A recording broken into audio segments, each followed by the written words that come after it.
welcome back. As you can see, I'm experimenting, moving around my house, trying to find somewhere where the traffic noise doesn't get in the way and the chickens aren't annoying. And there's actual books behind me. Perhaps I should just go with a green screen and like a shot of a random bookshelf from the house. Well, anyway, this is where I'm sitting today. And I'm going to talk about Spoopathon. Now, Spoopathon is a readathon, a month-long readathon of vaguely spoopy books, prompts about spooky or cute spooky throughout the month, being released in waves of 10 per week. We are halfway through, we are 2 weeks in, and I've been doing brilliantly. I'm really pleased with my reading this week. So I'm going to give you a wrap-up of my last 2 weeks, points to hold some books up for you, and I'm going to tell you about the next week and what I might be reading for it. So, week 1, and I haven't got here a list of all the prompts. I've just got a list of which books I used and what prompts they were from. So the first book I read was A Season of Daring Greatly by Ellen Emerson White. And I had been hoping to get this read in September because I didn't see how it would fit. But actually one of the prompts was new genre. This is a sports book and I did not remember reading sports fiction. I've been reading for 40 years now. Like basically without stopping. I had about a year-long slump when lockdown first happened. But apart from that, I've basically been reading pretty much. You know, when I was a child, people used to say, like mostly old ladies, used to say to me, oh yeah, I used to read like that when I was your age. But when you're a grown-up, you won't have time. Well, I'm here to tell you, I've got 4 children, and yeah, I still do have the time. I've read 1, 2, 3, 4, 5, 6, 7, 8, 8.5 books in the last 2 weeks. And partly that's ebooks. Like no one could have known that you'd have a book in your pocket at all times when I was a child. But partly it's just that that's who I am. I've been reading for 40 years. It's possible I read a sports fiction before, but I don't remember it, so I'm going to count it as a new genre. Now, this book confused me. I'm talking about A Season of Daring Greatly by Ellen Emerson White, because I didn't know much about baseball. So I went to look some things up. This is about the first woman in minor league baseball. And the first woman in minor league baseball was Mary Elizabeth Murphy, or Lizzie Murphy. And that was in 1922.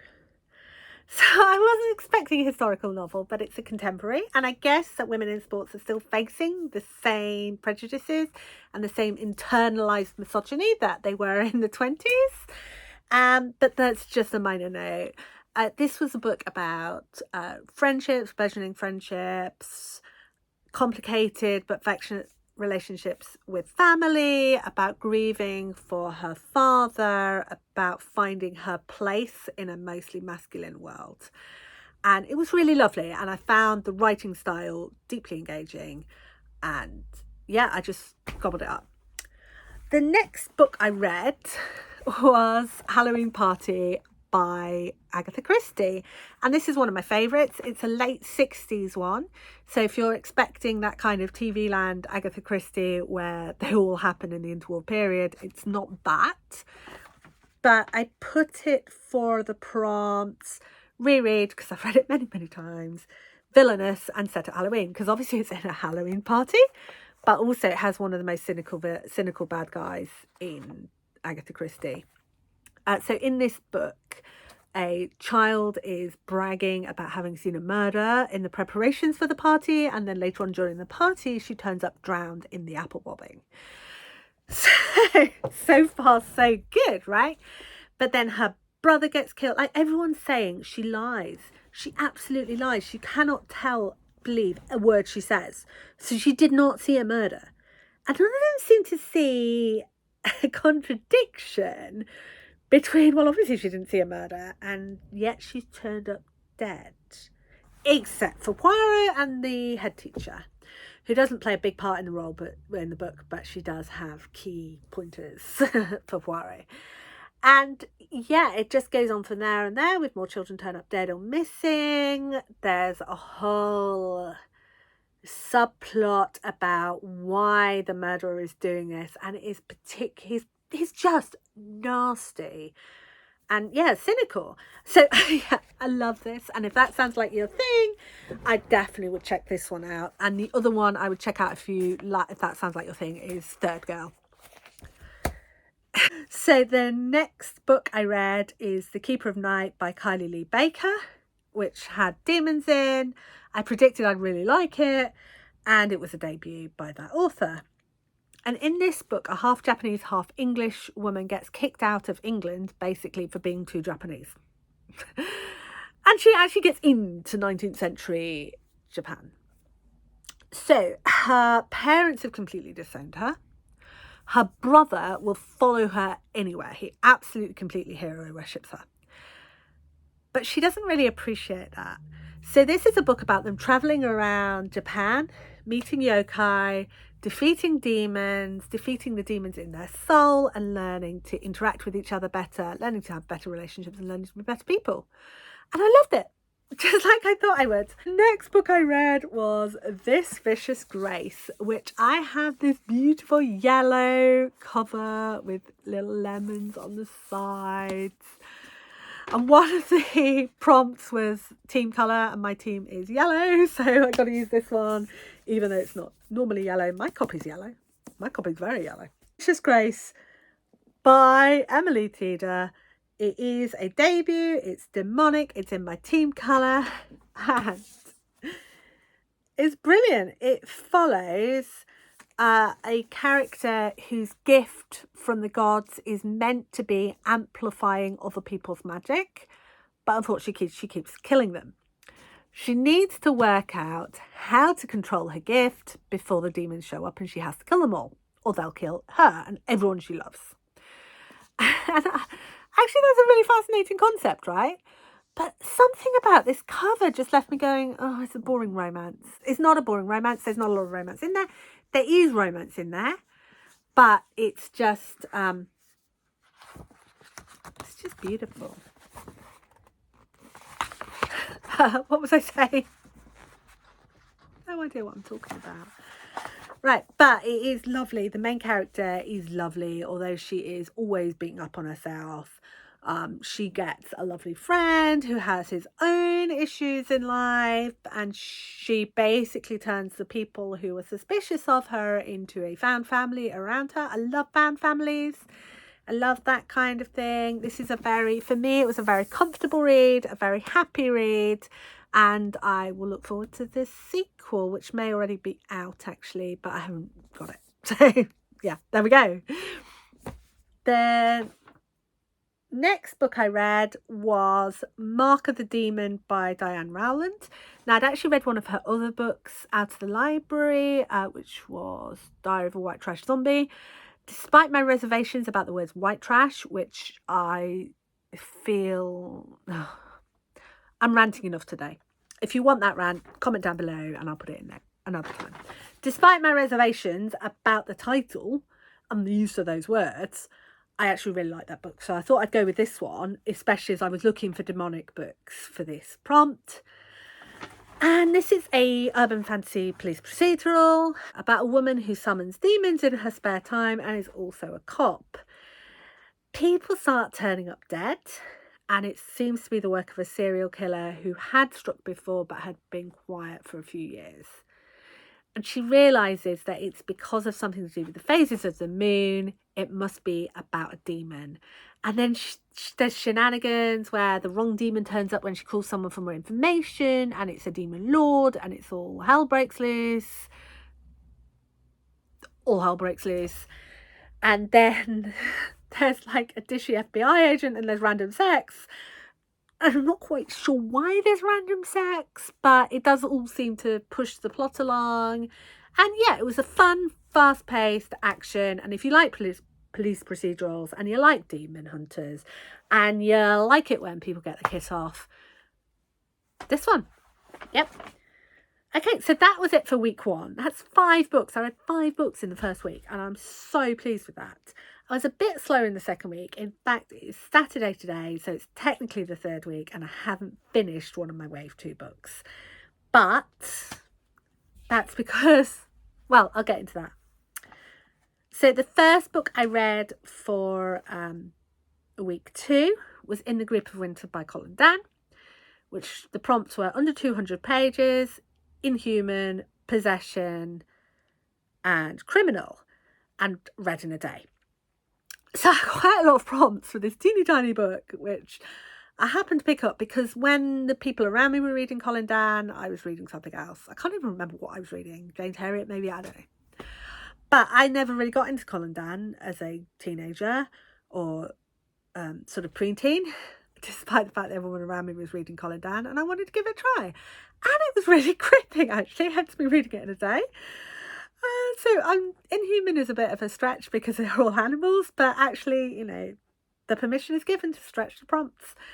So this is a group of animals who've made it to an animal sanctuary by teaming up in unlikely ways, like foxes and rabbits and mice and badgers and like all the people who'd normally be eating each other, helping each other into an animal sanctuary. But then winter has struck and it's particularly dark, particularly bad winter. The warden gets ill and has to go to hospital.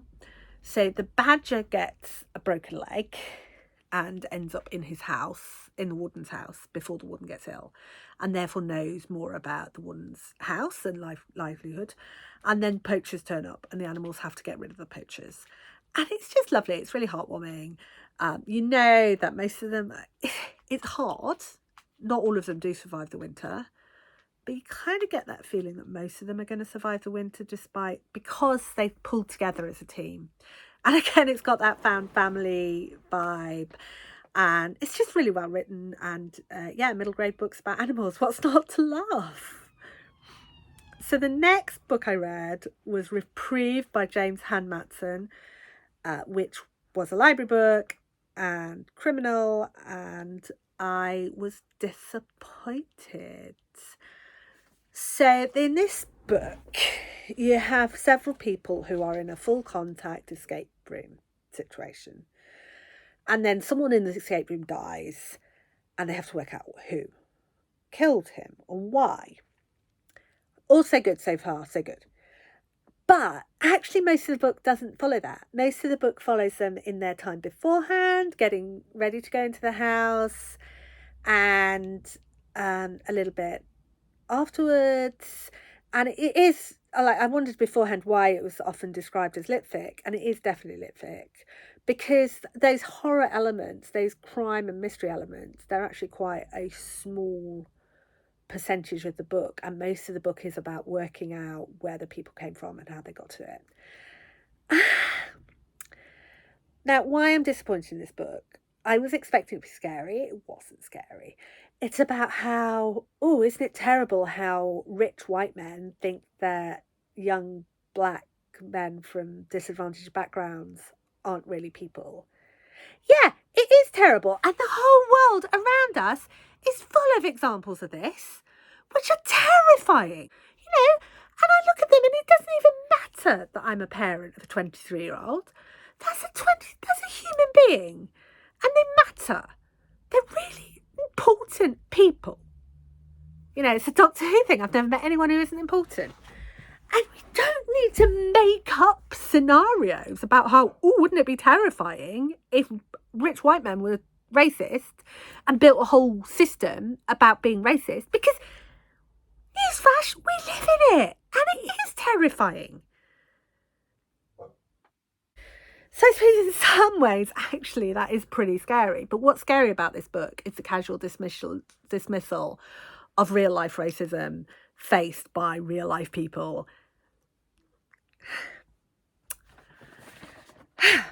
Of course, it's possible that I'm reading too much into this. I would love you to argue with me if you have a different take on this book, because I really wanted to love this book. I really wanted to love it. And I just felt like slightly dirty when I read it.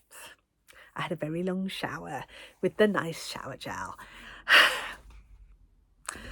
So, moving swiftly on. The next book I read was Jade City by Fonda Lee, and I did love this. This is my prompts were library book, criminal, award winning. I wondered whether it was criminal. It's a book set in a fictionalized fantasy Asia. It's written by an American, a Canadian, who said, well, you know, we people in the Americas, we often write fantasy as if it's based in fake medieval Europe. So why shouldn't it be fake medieval Asia? And of course, there's lots of Asians writing that because, you know, writing it very well. But yeah, why shouldn't Americans look to that as well? And she does it really well. And it's about this island which is run by gangsters, sort of. They've got this motto that Jade and Gold shouldn't mix. So the political heads and the people on the streets who actually keep everyone in line are separate. But basically it's run by gangsters who get their power from magical jade, which helps enhance their senses, enhance their fighting ability, just enhance them generally. And this is about a war between the two factions, about drug trafficking, about weaponry, and it was gripping. It was really, really gripping, and I absolutely loved it. I'm finding it difficult to actually come up with what's so great about it. It was a chunky book. It's like 800 pages, and so it took me quite a long time to read. But I think it's a characterization, like these people who you can tell are in some ways pretty evil, but they've got more depth to them, and they've got a deep understanding of the world. The world building is amazing. There's definite, clear idea of how this world works, how this corner, how those foreign countries interact with it, how the families within are expected to work, and how maybe they sometimes these people play with the conventionalities, with the rules. And it's brilliant, very character driven, but with I don't know how to explain the plot without spoiling it. Despite the fact there's like 800 pages of it, there's a lot of plot. But yeah, it was brilliant world building, brilliant characterization, and I loved the story. My last book for prompt 2 is the one I'm halfway through at the moment, which is Sleeping Giants by Sylvain Neuvel. This is a library book. It's got inhuman characters or inhuman elements, and it's my favourite genre. It's a sci-fi. A little girl falls in a hole and she finds herself sitting cradled in the palm of a giant robot hand. And then there's several decades of the US Army and people trying to work out what's going on with this robot hand until the little girl grows up and becomes an expert in a relevant field. And then they're just trying to put the different parts of the robot together from all around the world while not creating World War III. It's all told through interviews and journals. It's got the shadowy figure who's clearly in charge of the whole programme, interviewing the people who make up the programme, sort of not so much like an investigation and more like a keeping tabs on the work as it goes. And I found that quite attractive as a method, but I still took me a while to get into it. But it's got deeply interesting interpersonal relationships, and the way this shadowy figure talks to the different people and tells them different things and manipulates them is quite interesting. And I really want to know what this giant robot figure is. It's clearly alien. It's clearly alien tech. And are the aliens coming back? I don't know. I don't know. They seem so certain she's a weapon. I don't know that she's going to turn out to be a weapon. So anyway, I'm halfway through that, and that is going to be my last week 2 book, and then I'm going to move on to week 3 books. So the first one I'm going to definitely read for week 3 is I'm the Vampire, That's Why by Michelle Bardsley. This is a contemporary romance in which, well, maybe it's not a romance. This is a contemporary in which a woman gets killed and her life gets saved by a sexy vampire. and she has to come to terms with parenting as a vampire. Is she ready to have a relationship with this sexy vampire who just saved her life, even though vampire relationships last forever and she's just got out of a divorce and she's not sure she's ready for forever, but he is hot. So I've wanted to read this book for a long time, and now I've got it out of the library, and vampires is a prompt for week 3, so I'm very excited to read that. The other one was I did a poll. The Discord for Speepathon has that lovely thing where you put up 2 emojis for books, and people pick the emoji they're most drawn to. So my emojis were a boat for The Life of Olaudah Equiano by Olaudah Equiano. This is a guy who was trafficked from Africa, got to Britain, and then I think slavery was outlawed while he was in London.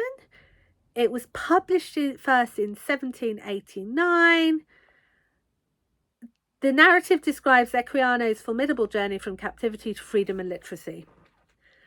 So he was sort of paraded around as like this novelty who will come and tell us, like this very exciting exotic person who will come and tell you why it's bad to kidnap people. He did write this book and it was well received at the time, and I thought it's been on my TBR for a while. And the other one in my poll was Empire of the Vampire by Jay Kristoff, which I think has like Knights of the Holy, it's got a Holy Grail in it, and there's something about knights who can attack vampires. From Holy Cup comes holy light, the faithful hand sets world alight, and in the 7 martyrs' sights, mere man shall end this endless night. So, a chilling new tale on vampire lore and those who must battle out darkness. So, I'm quite excited about that. Just gonna... But, in my poll, Olaudah Equiano won. So, this is for prompt week 3. Poll Trick or Treat, which is the kind of poll that I did. I got it more than 2 years ago. It's more than 100 years old because it was published in 1789, and it's based on a true story because it's this guy's autobiography. So I think I will definitely read this one first, and as I say, I'm the vampire, that's why. And if I've got time when I finish this, I will go on to this one next. And if I've got time when I finish for ebooks, when I finish I'm the Vampire, That's Why, I've got Annihilation by Jeff Vandermeer, which I don't remember anything about, and Caraval by Stephanie Garber, which I also don't remember a lot about. But they will be my next things to read on ebook, because I like to have an ebook and a physical book on the go at the time, if that's possible. So that's where we're at. I'm thinking I might be able to get through like 4 or 5 of those in the next week, and then see where I'm at in regard of week 4. And so I feel like I'm doing really well for my Speepathon readings, and I'm looking forward to, I've read a lot of good books, mostly I really love those books.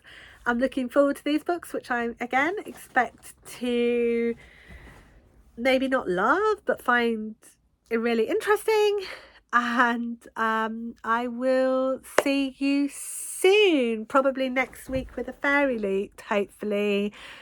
What about you? How are you doing with your reading this month? Have you got anything to recommend to me? I want any recommendations. I'm trying to cut down on my TBR. What do you think of the new venue? I will see you soon. Bye.